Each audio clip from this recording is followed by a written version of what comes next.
say. Right? Because they come from Christian background. Sit down, my son. You see, they come from a Christian origin. All the Satanists, they were not Hindus before they became Satanists. They were not Muslims before they became Satanists. What were they? The background. Christianity. So in other words, they come from that background, they know more about their background, so they attack that background. I think that is the answer. Why would they want to attack the Christians and not the Hindus, not the Buddhists, not the Muslims? Why? I said, no, they have no knowledge about Buddhism, Hinduism, Islam. They have no knowledge, but they have knowledge about Christianity, so they can play on that. I think that is the reason. Yes, my son, you had something. Why do the Muslims wear a hood? Why do they wear a topi or whatever you want to call it? This is, from the religious point of view, in our relationships with God, it's not a necessity. This is not a necessity.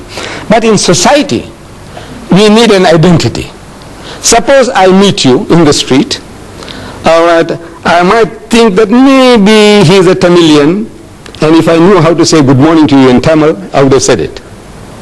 Otherwise, now I'm at a loss. The other guy, like me, who looks like me, the Banya, they are my cousins. You see, we are the same race. Banyas and me, I am a Gujarati Muslim. The Banyas are Gujarati Hindus. In our complexions, we are the same. The Banya Hindu and the Banya Muslim is the same. We also have the same surnames, if you know. Muslim Patel, Banya Patel. Muslim Desai, Banya Desai. Muslim Bhula, Banya Bhula. I'm sure you have come across. Yeah. So what is all this? No, actually we are one people. Now when I see the man in Grey Street, I'm telling you, frankly, I pass the people in Grey Street and a lot of people, they smile at me. Now I don't know whether the guy is a Banya Hindu or a Banya Muslim. I don't know. So I also smile. Because I can't make out. Because I keep on seeing them, their face becomes familiar, as if I know the guy. But now what shall I say? Shall I say Namaste? Shall I say Ram Ram? Shall I say Assalamu Alaikum? I said, what shall I say? So because I'm not sure, I also give a big smile. Now in the West, my people now, because of this problem, they start saying hi, you know, you're 100% okay, you know, hi, you can't say salam babu, salam bhaiya, or you can't say, you say hi becomes universal. So we wouldn't like to lose our culture and tradition. I like to wish you, my son, whether you are an African Muslim, I say assalamu alaikum. If I see you are an Indian, I say assalamu alaikum. Anybody, I go to China, I see somebody, I say assalamu alaikum. And that's an open door for us. So as soon as I say assalamu alaikum, I go to a strange place, Hong Kong. I've been there, Hong Kong, Singapore. And you see anybody say assalamu alaikum. I says, you know, I come from South Africa. Where is the mosque? He says, come, I will take you. Otherwise, I'm asking, excuse me, where's the mosque? So what's that? I don't know, I'm like a fish. If I recognize somebody, immediately say assalamu alaikum, and his heart and home are open for me. It's like an open sesame, you know, this headgear. So I said, now, for the purpose of recognition that I may wish people, I want my children and my people to have an identity. That, you know, we can wish you assalamu alaikum, it's wa alaikum salam, and immediately it's a bond is created, immediately. I give an example in the tubes in London. I've been sitting so many times, a man across from me, you know, sitting face to face, in the train, in the tubes. And you dare not open your mouth. You don't know how to start. Because says, excuse me, when you come, look, among us, it's so easy. By God, it's so easy. If I say, assalamu alaikum, wa alaikum, so where you come from? So he tells me, well, I come from certain place. He says, I come from South Africa. I say, where? Where from South Africa? He says, Durban. I said, what do you mean Durban? I come from Durban and I haven't seen you. He said, no, I live here in Springfield like this, like that. Immediate bond. Where you come from? He said, Pakistan. I said, you know, I was also in Pakistan for 3 years. You know, I was in, bond, immediate bond. But now, the other guy, because they're not used to that, as soon as I ask, they say, where you come from? He said, well, that's your business. He said, your business. The other guy, I can ask him immediately, our culture. He said, are you married? This young fellow here. He said, no. I said, well, what's wrong with you? Huh? Come on, I'll show you, there's Mr. Deedat's daughter. No, this is our culture. Are you married? Yes. And the children? Look, this is to us like we are all open book to everybody. We want to know, we want you to know everything about me, and I want to know everything about you. And this does it when I know that this is our cultural background. I can talk to you more freely. Otherwise, I'm afraid. If as soon as I ask you some question, you say, what are you from the inspectorate? Receiver of revenue? What is it? Yes. Yes, lady. Yes. Why don't females go to mosque? Yes. Why don't females to the mosque? Yes. You see, the mosque, the obligation to pray in the house of Islam is on everybody, male and female. We are all obligated.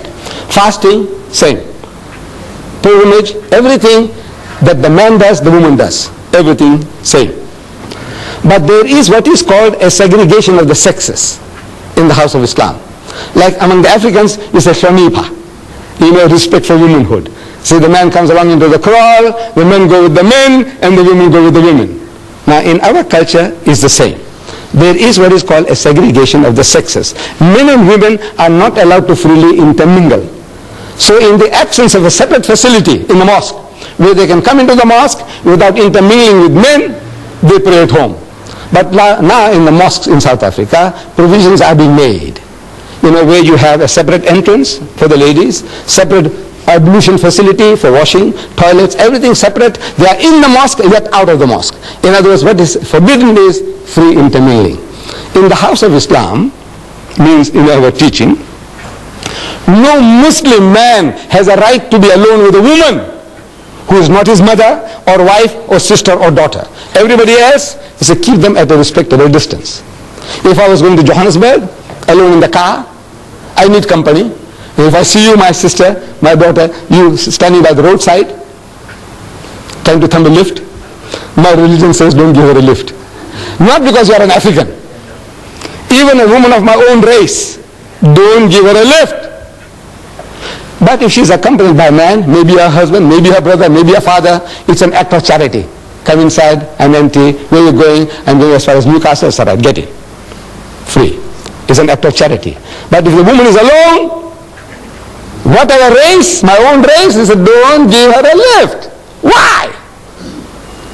Because it is a challenge to man's manliness if he doesn't make some suggestions. This is man, any man, every man, unless he's a hypocrite or something else wrong with him. A man is a man.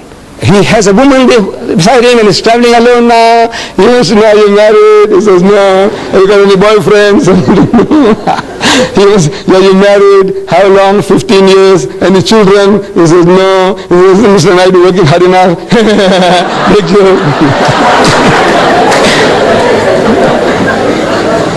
This is man, any man.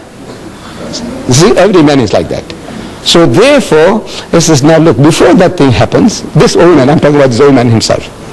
Look, before that happens, you see now, you are nice and jovial, you're smiling, I say some small joke and you laugh like hell, in the car. To me, this woman is game. She is fair meat. This is man, any man, every man.